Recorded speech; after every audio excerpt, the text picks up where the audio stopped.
अस्सलाम वालेकुम नाजरीन, वेदर अपडेट के साथ एक न्यू वीडियो में आपकी खिदमत में हाजिर हुए हैं। आपको बताते चले महकमा मौसमियात ने मजीद बारिशों की पेश गोई कर दी है। मैं आपको बताता चलूँ ये मुल्क में कब खतरनाक तरीन सिस्टम दाखिल हो रहे हैं और ये बारिशें कब तक मुल्क पाकिस्तान में जारी रह सकती हैं। आपको मुकम्मल तफसील के साथ आगाह करते हैं, लेकिन उससे पहले वीडियो को लाइक और चैनल को सब्सक्राइब लाजमी कर दें ताकि आपको हमारी नई वीडियो का नोटिफिकेशन सबसे पहले और बआसानी मिलता रहे।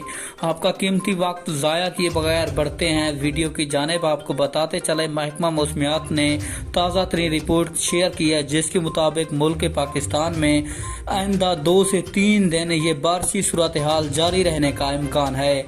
सूबा पंजाब में 3 दिन बारिश होगी, जबकि सूबा सिंध में अब आने वाले 4 से 5 दिन बारिश हो सकती है। आपको बताते चलें कश्मीर, इस्लामाबाद, गिलगित बल्तिस्तान में भी मजीद बारिशों का इम्कान बताया जा रहा है।